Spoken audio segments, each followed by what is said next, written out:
This call is being recorded. All right, folks, welcome to the Josh Scanlon podcast. I cannot tell you what a privilege it is to be on this call here today with someone who's a mentor to me in so many untold ways, Elaine Floyd from Horse's Mouth. And this is going to be wonderful. So Elaine is literally one of the three people I go to on all things Social Security. Larry Kotlikoff from Boston College is one, or Boston University is one. Alicia Manila, I don't even know how to say her last name, from Boston College is the other, and then Elaine. So those three people right there are the people I talk to, and I have already interviewed Kotlikoff one time, and that was great. But now I get to talk to Elaine, and I cannot describe how excited I am to bring this to you. And the nice thing is Elaine also is an expert on Medicare planning as well. And like when I do my YouTube videos on Social Security, you think Social Security is complex. Look at Medicare, and you literally want to kill yourself because it's insane. And so I don't know how Elaine keeps track of all this, because it's mind-boggling complex for Social Security, but then Medicare 10 times. But listen to this conversation, because Elaine, it's just a privilege to have you. Welcome to the podcast, and I am so excited you're here. So thank you for joining. Thank you. Thank you so much for having me. I'm really happy to be on the line. Oh, yeah. No, it's fantastic. And so, Elaine, just tell us, you'll start just who you are, your background. I know you got a psychology degree from UCLA 2 years ago or something like that. Start by telling who you are and how long you've been doing this stuff and the whole kit caboodle, if you will. Okay. Are you ready? Are you ready for a monologue? Here we go. So yes, going way back, I did get my bachelor's degree in psychology from UCLA. My first job after college was as a social worker in South Central Los Angeles. I got married right out of college. I had a couple of kids. And then after 11 years of marriage, I got divorced. And at that point, I had to figure out a way to support my family, support my two kids. So after much soul searching, I became a financial advisor. This was back in the 1980s. I was a stockbroker for E.F. Hutton, and stayed in the business. I started the business in 1981. I left the business in 1987 to become a freelance financial writer. So basically, I took the knowledge that I had gained from being a broker and I let the company train me. And then I combined that with some writing skills that I had honed over the years and hung out my shingle as a freelance financial writer, specialized in retirement planning. And I had a very keen interest in Social Security even back then. I was in my 40s. What I had been telling my clients about Social Security was, don't count on it. That's what we all told the baby boomers, don't count on Social Security. And that means you have to save your own money. Well, then I started doing some research on Social Security. And just because I thought, all this money is coming out of my paycheck. Yeah. Shouldn't that be going for something? Certainly there will be something there for me. So anyway, I started studying it. In 1983, they passed a bunch of amendments that changed the system quite a bit in our favor. And I knew that financial advisors didn't know this stuff because I didn't when I was a financial advisor. The retirement age was raised from 65 to 66. The annual delayed credits that you got from delaying your benefit to age 70 increased. They used to be about 5% a year, and then they increased it to 8% a year. So there were all these things that I knew that people didn't know. So I started writing about them. I joined Horse's Mouth. Horse's Mouth is a company that trains financial advisors and provides information on tools for advisors to help their clients. Yeah. And when I joined the firm in 2008, which was the year I turned 62, we decided to launch this training program for advisors on Social Security, and I learned so much about it. Now, all of my life, when I have made these career decisions, they have related to my own life. In other words, I became a financial advisor to begin with because I wanted to learn how to, save and invest money. Then I started specializing in Social Security at age 62 because I wanted to learn how this thing works. And then Medicare at 65. So here I am all the way at age 72. And I say that I am the poster child for maximizing these benefits, because here's what I did. When I really learned about the system and all the different strategies. And by the way, the two mentors that you recommend, Larry Kotlikoff and Alicia Manel, they are mentors of mine as well. I studied a lot of their material in putting this program together. So here's what I did. At age 62, we developed these calculators that show what benefits would be over your lifetime if you claim at 62 versus age 70, or really any two ages. You can put in the calculator and you can see what that break-even age would be. In other words, if you start benefits early, you get more checks but in a lower amount, versus claiming later, you get fewer checks but in a higher amount. So all it is math. You just run out the numbers and you say, okay, at what age would you have received more benefits by claiming later? Yeah. And it's usually around age 78 or so. Well, we put together that calculator and a number of other calculators. And meanwhile, I'm having birthdays. And I know not to claim at 62. For one thing, I was still working and I would have been subject to the earnings test. So I knew that was the wrong thing to do. Right. I also learned about this strategy for divorced women. If a woman has been divorced, if a woman, anybody, a man or woman, was married more than 10 years and they are now divorced, they may be able to collect benefits based on their former spouse's work record. And it doesn't affect the other spouse in any way. It's a benefit that divorced people can get if they were married more than 10 years. Now, there are certain conditions and rules associated with it. In my case, I could go in at age 66, and that was my full retirement age, and apply for my divorced spouse benefit, which would equal half of my ex-husband's primary insurance amount. And his PIA was around $2,200, so that gave me basically free money of $1,100 a month while I was waiting for my own benefit to grow to age 70. And then another little thing happened, which worked to my favor, not in his, unfortunately. He died a year later. So at my age 67, he died. And when his death was reported by his widow, my divorced spouse benefit automatically converted to a survivor benefit, and the amount doubled. So now at this point, I could get 100% of his PIA, or $2,200 a month. And then Social Security that to age 70. Elaine, did they do that automatically, or did you have to do something for the increase from the spousal to the survivor benefit? In my case, it was automatic, but I should caution people that don't ever assume anything's going to be automatic by Social Security. We've seen many cases where people have not gone back for their spousal benefit once they became eligible for it. So we always say to stay on top of these things. And, I definitely stayed on top of it and noticed that, that it was automatic in my case. But yeah, people need to stay on top of these things. So point is, I was able to, the system really worked in my favor, and really knowing those rules helped me a lot. I should say here, not everyone can do what I did. It was such a good deal that they changed the rules a few years ago. And so people who were born after starting January 2nd of 1954, so anyone born in 1954 or later cannot do what I did, cannot take that spousal benefit and then switch to their own benefit. If you were born in 54 or later, when you go in to apply, you will get the higher of your own benefit or your divorced spouse benefit or your spousal benefit.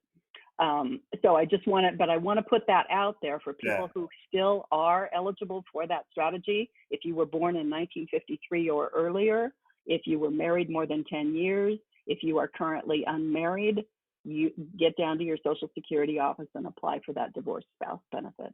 Or if you're currently married, I know it won't be divorce benefit, the same thing, right? Right. If you're currently married, you can get a spousal benefit based on your current spouse's work record. The As other long spouse as you does were, have to have filed. I was going to say, as long as you were born before January 2nd, 1954, the same thing's applicable for married couples as divorcees. But no, you're Yes. getting ready to say something pretty important, so I interrupted you there. Well, I just wanted to say that the other spouse must have filed. So if you're, if you are you've reached full retirement age, you want to get your spousal benefit, your spouse must have filed for his benefit in order for you to get that spousal benefit.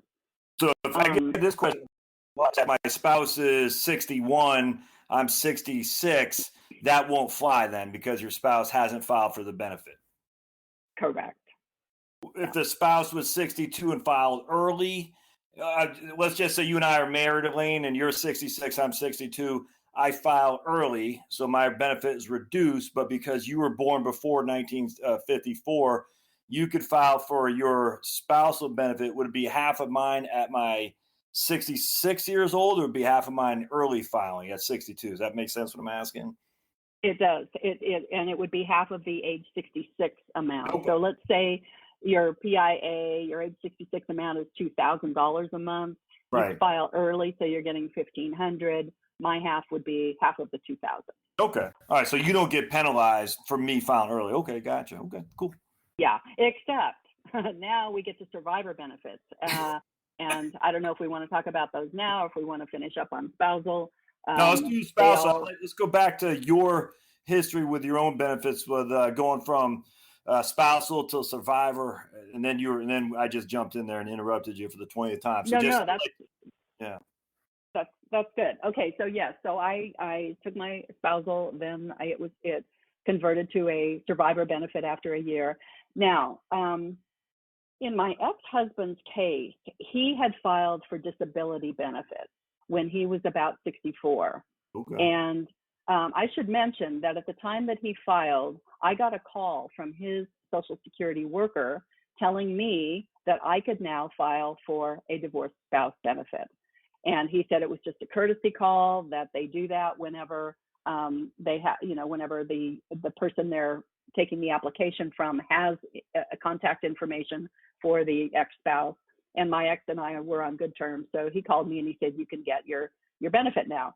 I knew the rules. I knew that, I was 64, I was still working, and would be subject to the earnings test. And so it wouldn't have done me any good to file for my benefit. But I just want to mention that. And one other thing, that sometimes communications from Social Security can be a bit misleading. So here I am, age 66, I filed for my divorced spouse benefit. About, I don't know, somewhere 6 months or something after that, I got a letter from Social Security saying, if you switch to your own retirement benefit, you can get more. Yes, right. What the hell? Okay. What the hell? That's right. So that would have ruined the entire strategy. The whole strategy was to take the spousal benefit and let my own benefit increase by 8% a year to age 70. So that's why I tell all of my financial advisors, ask your clients to show you all the communications they get from Social Security, because they can be misleading sometimes. So, Elaine, you received a letter from Social Security just 6 years ago now, so that's in 2012, that said you could now, because you're age 66, get more than your spousal benefit because it's only half of your ex-husband's PIA, and it says switch to your own benefit. And man, do they send that out to most people in that thing? I mean, because you're Elaine Floyd, you're king of the world of this stuff. But Mrs. Smith down the street, Yeah, I do. I know it's frustrating, and I think what. So here's the thing: Social Security is an automated system, and parts of that automated system work excellently. That is why they are able to process these many millions of applications and send the checks, and they hit the bank account. Considering the size of this program, there are very, very few administrative problems. But the downside of automation is what the system does is in an effort to really help people, Right. they'll Exactly. look at the possible benefits and say, hey, you could get more if you did this. So. Well, speaking of Kolikoff, he had a big article not too long ago, and I think I might have found it through Horse's Mouth, actually, about how the IG report, the Office of Inspector General, said they underpaid like $140 million to survivors. And I know that it's not nefarious. It's not like they're trying. Well, I frankly, I don't know that, but my presumption is it's just automated, like you said. But let's talk about survivor benefits, because it's huge. And I'm sure there are a lot of widows and widowers on the line listening to this. Yep. that need this information. So here's what happens. If you are a widow or a widower, let's say you were married and your spouse died during the marriage, or let's say you were divorced, you were married more than 10 years and your ex-husband died after the divorce, then you qualify for divorce spouse survivor benefits. That was my case. Yeah. So where was I? Talk about the widow. So you qualify. So you qualify for this benefit starting at age 60, and what the benefit is the amount that your deceased spouse would have received or was receiving if he was receiving benefits during, at the time he died. But if you claim it at age 60, it's going to be reduced. You're going to get 71.5% of that amount. So what Social Security workers often do in an effort really to help, honestly, they're trying to help, but widows will go in, they will hear that they become eligible for survivor benefits at age 60. They'll go in and they'll say, what should I do? Should I take my survivor benefit? And the Social Security worker wants to get those benefits started. Their job is really to pay people the highest amount that they are eligible for at any given time. Right. And so they will encourage the widows to apply for that survivor benefit at age 60, not really taking into account that over that widow's lifetime, she's going to receive much lower amount of total benefits. And the other part, and this came out in that OIG report, is coordinating the survivor benefit with her own retirement benefit. Yeah. So let's say she worked maybe at a low paying job and she has a benefit on her own record of let's say $1,000. Yeah. Okay. Let's say the survivor benefit would be $2,000. All right. So if she applied for that survivor benefit at age 60, it would be reduced to what is that amount? 2,000 times 71.5%, whatever that is. But because she applied for this, okay, gotcha, right on. Okay. Mm-hmm. Right, yeah, so it would be 71.5% of the 2,000, and she would never really be able to take advantage of her own retirement benefit. Right, because it's less than. Mm-hmm. Exactly. So the better strategy would be for her to wait to age 62, file for her own retirement benefit, take that for a few years. When she turns full retirement age. Hold on, you said the better strategy, and then we cut out for just 1 second. So go back to say the better strategy would be for her to wait 2 years, at age 62, file for her retirement benefit. It's reduced, but that's okay. Right. Because when she turns 66 or full retirement age, then she's going to switch over to that full survivor benefit. So and receive that for the rest of her life. Survivor benefit is $2,000 if she takes that at her full retirement age of 66. So she goes to Social Security because she got the letter. She's 60 years old now. So we'll just say it pays them $1,400 a month in survivor benefits at 60. But her benefit is only $1,000 on her own record. So she's saying, hey, I get $1,400 now, or I could wait till I'm 62 and only get $1,000 then. And so she's like, I'll take the $1,400 now. But if she waited till she's 62, she'd get her own benefit of $1,000, and then in 4 short years, that own benefit would double to her survivor benefit at 66. Yeah, I mean, it's hard to explain numbers on a telephone call, but I cannot tell you how many. I cannot just express the heartbreakingness I feel when I see these YouTube comments on my channel about survivors, widows, and divorcees. And again, it's not that Social Security is doing anything wrong. They're trying to help for the minute today. You go down there today, your best bet is X. But 4 short years, if they just, it's sad. And yet when it can't be fixed after that. It just breaks your heart. And I don't know. Anyway. Yeah. One other thing I want to mention about survivor benefits, and that is that the age, I know we're going kind of deep here, but I think people can follow along. The age at which the husband filed for his benefit determines that survivor benefit. Yes. Yeah. So let me give an example here. Let's say you have a husband and a wife. They're both still alive now. They're both 62 years old, and they want to grab those benefits early. So he files for his benefit at age 62, and then he receives that. And let's say he turns 70 and he dies. Her survivor benefit, so she then can switch over if she's receiving her own smaller benefit. At that time, when he dies, she can switch over to his benefit, the amount he was receiving at the time of his death.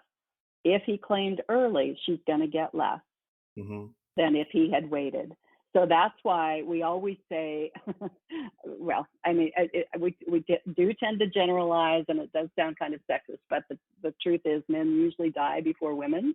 Yep. And so we do recommend that if the husband is wondering when to claim his benefit, he should ask the wife, because after he dies, the age at which he claimed is going to determine what her benefit is what her income will be the rest of her life. Yeah, and I'm 4 years older than my wife. My wife has sacrificed her career to raise our 4 kids, and so inherently, her benefits will be based on my record, no other way around that. So for me to file early, knowing that I'm going to die first because I'm a man and I'm 4 years older than her, would reduce her, her benefit when I die. And yeah. And it's that's really the most loving thing a husband can do, Absolutely. And the funny thing is, I was just actually going over, I'm not sure how much you're familiar with the military, with the survivor benefit plan, but, it's like Social Security also has a cost of living adjustment, as does the military survivor benefit plan. And a lot of people are down on the military, on pensions, generally speaking. I don't know why. But anyway, it does adjust with inflation for the military, the surviving spouse, again, generally a woman. And, that's a price tag that's awful hard to quantify, knowing full well that it will keep up at least, somewhat with cost inflation. Maybe not dollar for dollar, but it's certainly better than just locking it in when you're 62 years old for the rest of your life. It does adjust each and every year with some kind of, bonus, that's for sure. That's right. Yeah. Elaine, so what? So now your experience was you were married. What happens if you remarried at 63, or what happens if you remarried at 65? Any of these strategies change? So we went from you with your spousal benefit to your survivor benefit to your own benefit. If you remarried at in your 60s, would any of that change? So if I had remarried while I was receiving the divorced spouse benefit, then that benefit would stop. Oh, okay. So you can't receive a divorced spouse benefit if you're married. However, regardless of when you got married? Right. Okay. Gotcha. Okay. So now, but survivor benefits are different. So now, a year after I started the spousal benefit, I switched to the survivor benefit. I could have remarried and it wouldn't affect my benefit. And the reason was that I was over age 60 when I remarried. Gotcha. So that's the key thing to remember. If you are receiving a divorce, if you're eligible for a divorced spouse benefit and you remarry, that benefit will stop. But if you're eligible for a survivor benefit, you can remarry after age 60 and it will not affect the benefit. We had a woman, one of my first cases, she was 57 years old when she remarried and didn't realize she had been widowed and didn't realize that by remarrying before age 60, she could no longer be eligible for survivor benefits based on that first husband. So she asked her advisor, could I get divorced and then apply for the benefit and then remarry my husband after age 60? And I actually called Social Security back when it wasn't such a long wait time on the phone, and asked them this question, and they said, yeah, they said, we just look at the rules. You know, if she comes in and she's not married and she applies for that survivor benefit, we're going to give it to her, and we're not going to check back and see if she remarried the same guy. You know, see if she's gaming the system that way. But anyway, that's kind of why my blanket advice to anyone who's in their 50s, particularly late 50s, and you're contemplating remarriage, just have a long engagement and plan that wedding for after age 60, because you never know, you know, even if you are divorced and your ex is alive and kicking, you never know what can happen. Well, so you just to be on the safe side.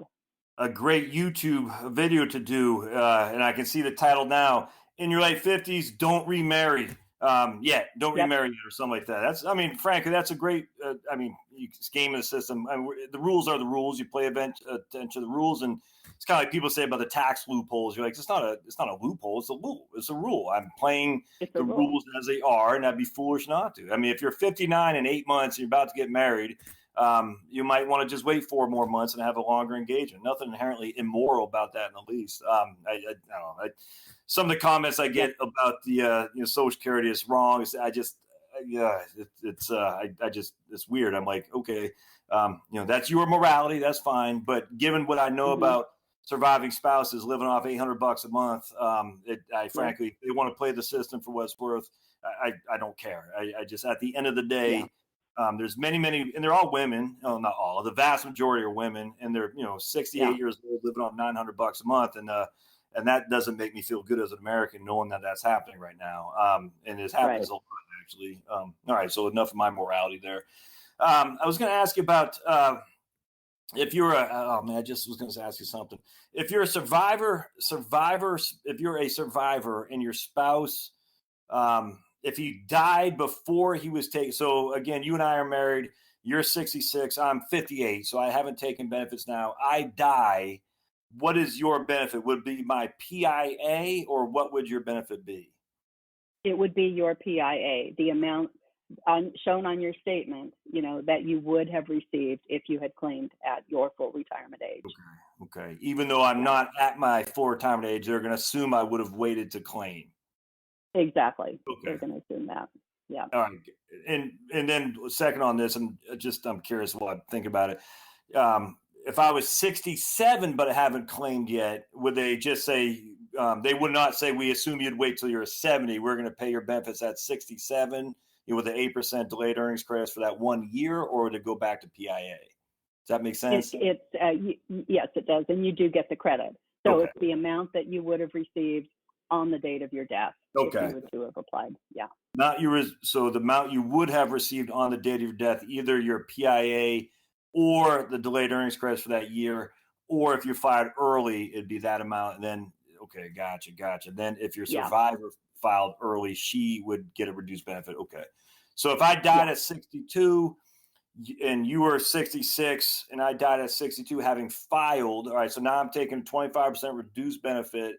I die. What do you get at your full retirement age? Do you get you get your full benefit off of my reduced benefit?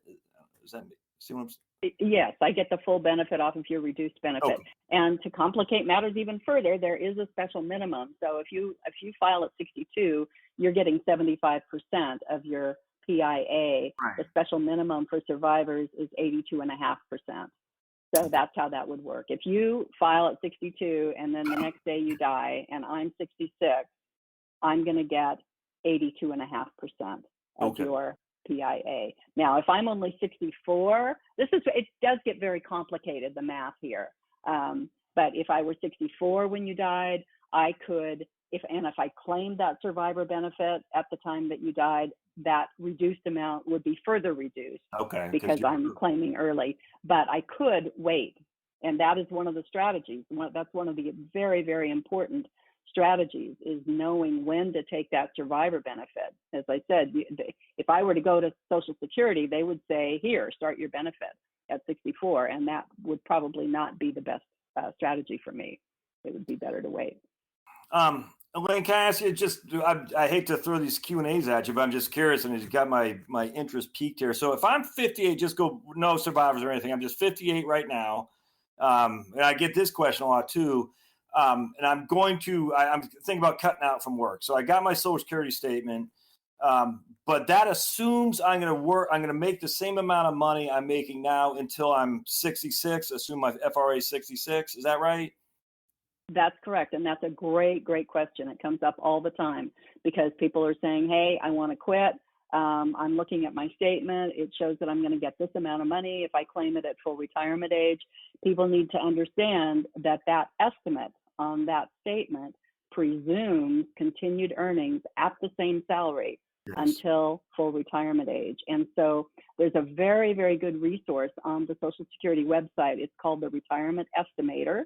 And if they just go to ssa.gov/estimator, and you put in your information, it taps into your own earnings record. And then you can put in your own retirement date and it will give you a revised estimate. And you could put it in with zeros if you say, I'm cutting out, I'm not going to work, just go fishing for the next 5 years. You can do that too? Yep. Okay. Yep. So you would it asks for, your projected retirement date. And if you put in December of 2018, then it would presume zeros for, for the next 6 years, whatever. And then it would recalculate the benefit based on those lowered earnings. What we have found in just the examples that I've run is that it knocks it could somewhere between $100 and $200 off of a month off of the benefit. So that's just kind of a guideline that people can consider. Now, there's a flip side to that too. We get people that say, I'm going to work until age 70 or 75 or 80. How is that? How is my benefit going to be different there? Yeah. And so what happens there is, so the amounts on the statement presume continued earnings till claiming age. Okay. So the age 66 amount presumes you're going to stop working at 66. The age 70 amount presumes you're going to continue working until age 70. Oh, and I did not know that. Okay, so okay, that I just learned a lot here already. Okay, cool. Yeah, good. Yeah, and the other thing is that as long as you are working and paying, and that 6.2% FICA tax is coming out of your check, your earnings will continue to be reported to Social Security, and your benefit amount can be adjusted. And so I have seen that in my own case. When I say I'm the poster child for maximizing benefits, it's for 3 reasons. 1, I delayed my benefit to age 70. 2, I took advantage of those spousal and survivor benefits. And 3, I'm continuing to work. And I had some low earnings early in my career, so I'm replacing those low earnings with higher earnings now. And every year, I get around March or so, when my earnings are reported to Social Security, I get a notification that my benefit, I think this past year, went up about $29. Because of your earnings for 2017 replacing one in 1982 or something like that. Exactly. Yep. So the point is, it never pays to stop working. In other words, your benefit will never be hurt by working. You may not get quite the return on investment, your 6.2%, and some people do argue that once you turn a certain age, that they should stop taking that 6.2% out. Well, that's a political argument, and you can argue that all you want. But the point is that if there's room in your earnings record, but even if you're a maximum earner, most recent earnings count for more than earlier earnings. So everybody who continues working is going to get a little bit of an adjustment in their benefit. May not be that much, but it will be something.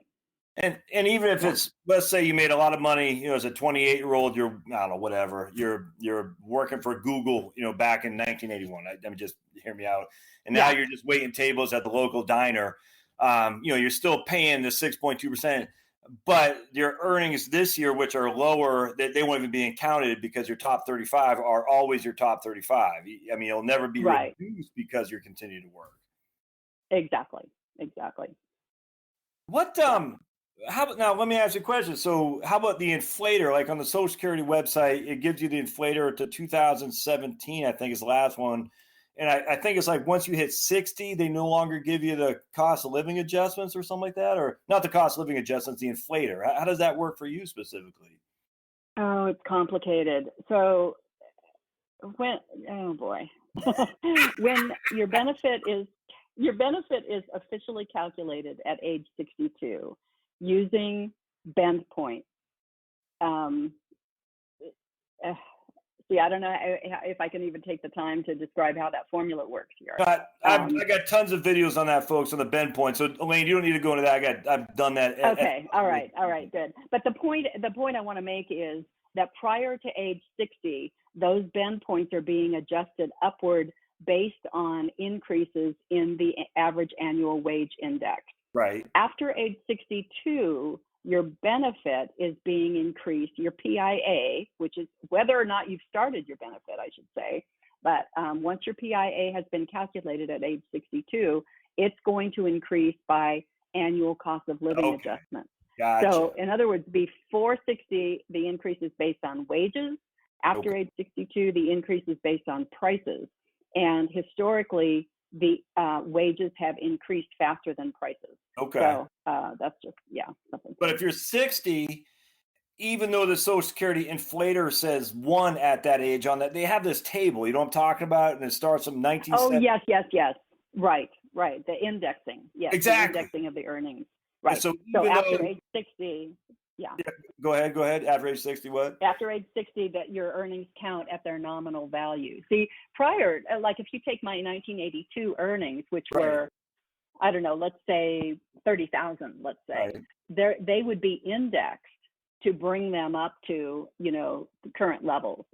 And so the indexing factor might be like 5 point something or other. That would bring that, right? So what you're saying is that once you turn 60, then your earnings count at their nominal value. That indexing factor is 1. But they still have the cost of living adjustment once you hit 62. So, okay. Exactly. Good, because I have that question a lot. What if I stay till 70? Am I basically losing to COLAs because they're using that 1 for the indexing number? And Frank, I said, I don't know. And that's why I knew I was going to have this conversation with you. I said, I can't imagine. I know it's a COLA. I just don't know exactly, when that kicks in. So that kicks in at 62. Right. Okay, cool. All right, so good. So again, let me say one other. Yeah, go ahead. One other thing about my own personal situation. I was so curious about all this but what sparked my interest really back in the 80s was how am I going to know how much I'm going to get? How am I going to know that it's figured correctly? And is there anything I can do to change it? To raise my benefit amount. So those were the questions I started with. And that's what led to all of this work that I've done on this. And so when I turned 62, the year that my PIA was calculated, I calculated it manually. I took those bend points, I took my earnings, the indexing factors, all of that. I figured all that out manually, literally on a piece of paper with a pencil. Right. And then I put it into an Excel worksheet and calculated my PIA. Every year after that, I have updated my earnings record and I have added the COLA.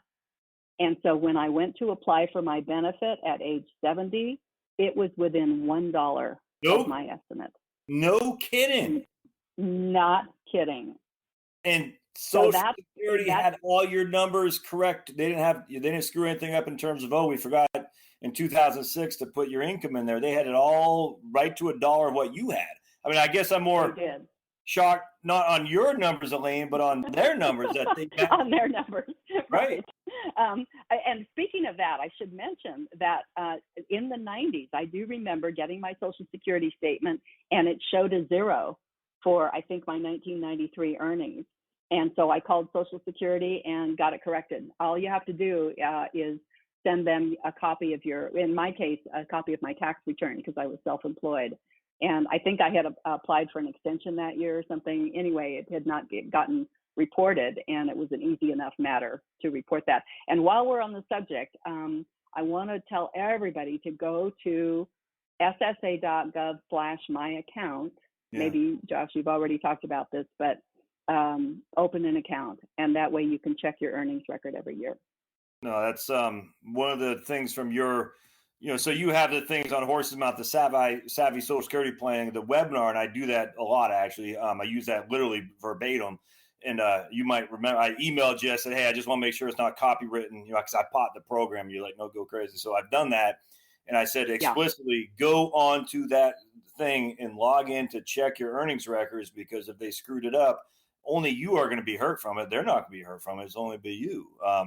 And to be perfectly honest, it's the government. I mean, and I don't think they're doing anything like I said, nefarious, but it's, Right. they don't know you from the guy down the street. They just do what they're told to do, and right. It's just mistakes. And there's one other reason to open an account that this is a little scary. And I wrote this up recently in a newsletter, Josh. Maybe you read this, but people are opening accounts with stolen Social Security numbers. After the Equifax hack, basically all of our Social Security numbers are out there. And we have seen cases where people have gone to ssa.gov/my-account. They answer all they put in their Social Security number, and it comes back saying, we already have an account with that Social Security number. And what people are doing then, they open the account, they wait until that person would be 66 and a half, and then they apply for benefits, and they have those benefits sent to a bank account. And so it's bad stuff. I mean, I hate to scare people, but got to protect yourself here. No, I mean, you pray for the best, and you plan for the worst. I mean, that's what you have to do, because the facts are this is happening. That just kills me, Elaine. So I want to go back to working again. I think this actually gets overlooked, because everyone thinks I'm retired at 60 or something like that. And I'm like, yeah, you might retire from some crappy old job, but you might go and do something of interest where you're still earning money. And if you were to do that, at the end of the day, you still could add to your Social Security benefit, and you're living proof of that. I mean, your benefit increased because of your labor that you're still kicking in. That's adding to the 6.2%, and Horse's Mouth is kicking in 6.2. So your benefit literally has gone up, even though you're well above full retirement. Not well above, but you're above full retirement age. You see what I am well above. Yeah, and even though I'm currently receiving benefits. That's the other thing. People think, what? You can get Social Security and still it counts and it's going up every year? And yes. And the reason is exactly that. Both my employer and I are paying 6.2% into the system. All right. So another thing I get, men all the time actually, frustrates me, is like, I don't plan on Social Security. It's a Ponzi scheme. It's going bankrupt, blah, blah, blah. And I just drives you up the wall, because it's not going bankrupt, and we can call it a Ponzi scheme any way we want, but it is a real live thing. It's out there. It's not the Easter Bunny. It does exist, and you are going to get a benefit from it. What do you say to those naysayers who say it's a Ponzi scheme, it's going bankrupt, it's theft, blah, blah, blah? I mean, I don't mean to get political, but just the basics. I know. Yeah. It's on everybody's mind, so we have to address it. So here's what I say. Number one, this is what we know, or what the Social Security trustees have projected. They every year they put out a report that projects the system's financing over the next 75 years. And what they are projecting currently is that, right now, there's $2.8 trillion in the trust fund. And that's because they have been taking in more taxes, more FICA taxes, more contributions than they've been paying out, because the baby boomers are still, front loading the system. So there's $2.8 trillion sitting there. But beginning about now, they're having to pay out a little bit more than they're taking in taxes. So what they're doing is starting to gradually draw down that trust fund. Well, in 2034, they project that trust fund is going to be exhausted. However, there's still going to be the payroll taxes coming in. So starting in 2034, they will be able to pay only the amount that they are taking in taxes, which equates to about 77% of current levels. Mm-hmm. So that's what they are projecting. And every year when they release this report, they appeal to Congress to please do something to strengthen the system. And Congress, of course, never does anything. Well, I shouldn't say that. Congress people all the time are submitting proposals, various proposals. for Social Security reform, and usually they just get referred to committee and then they never go anywhere. So that's where we stand now. There are people who think that the whole system is going to be abolished. They think that it can't sustain itself. And I would just say to those people, there are some people whose mind you will never change. I mean, they just want to believe that. Right. And I would just say that you have to do what's best for you. If you think Social Security is not going to be there, then you better start saving. You know, you're going to be having to take care of this yourself. So yeah, the only way that people can, I think, get themselves in trouble is those people who want to grab those benefits at 62 because they think the system's going broke.